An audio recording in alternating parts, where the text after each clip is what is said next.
I've spent 4 out of my first 6 weeks in St. Louis, Mhm. uh, getting to know the team, getting to know individuals and what they do and what's important to them. I think you got to get to know your team before you become part of the team. Otherwise, um, I think there was some disconnect between maybe leadership at NAD and the team. So I want to get to know the team. I want the team to get to know me. And to do that, I think being present matters uh, as you develop that. And part of that is when you listen to people and what they do, you start marrying that up with what you know to be the products that when I was a distributor, I obtained from NAD. Yeah. Let's call those our core products. So conferences is a core product. Education is a core product. TED Magazine and communication is a core product. PAR in research is a core product. And you've got to make sure you're taking care of your core products. You want to see an organization really struggle, lose sight of your core. So I want us to keep focused on our core, but in a world that's changing very rapidly, how do we make sure our core is relevant to our members? So part of this first 4 or 6 weeks is getting to know the people and getting to know the core. And we're going to start thinking about how do we insulate and make sure we elevate the core. That's one pillar that I really want to focus on.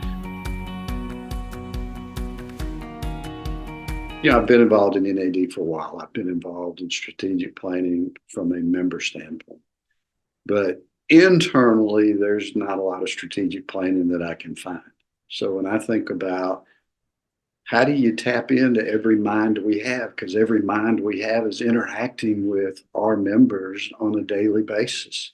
If we're not pulling out from them some of these things we need to think about, then we're not taking advantage of all of our minds. So we've got to do some internal strategic planning. So the first 45 days, get to know our people in the core.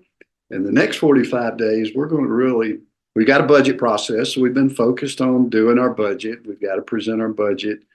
Then we've got a board meeting in May and we've got our national conference. And my goal by May is to stand in front of our members and articulate the 3 or 4 things that, not that they won't change, because now in May we're not going to have a perfect, fully vetted out strategy, but we have a pretty good idea by doing some internal planning, by using our board to vet our plan with and through, our members to vet our plan through, that we ought to at least be able by May to articulate to our members at a national meeting, here's what we're thinking about. Structure evolves out of strategy. So we'll take a look at are we structured in a way that can help us efficiently go do the things that we've said we're going to go focus on. So strategy will drive our structure. And I don't anticipate a whole bunch of changes. It's just, are we efficiently working together? The real work is when you say those are the things I need to go develop something for, to deliver something to our members. So we will start the real work. And I like to look at it as a strategy map. One axis of the strategy map, here are the strategies, here are the priorities. Then the team needs to develop the tactics that we're going to go deliver that. And then if you look at it in a grid, here are the metrics that will tell us we're on track, the milestones, we're on track, we're not on track, to ultimately delivering on those priorities. Our members need to hold us accountable. Accountability means I expect you to come tell me on a reasonable cadence, here's what we've done, here's what we have left to do, all the way to here is a finished product. And that is an expectation I have of our own team. It's an expectation members ought to have of us. So the real work will be over that 200 days. And what are those tactics? And then what is the execution? And then what are the metrics telling us that we're achieving?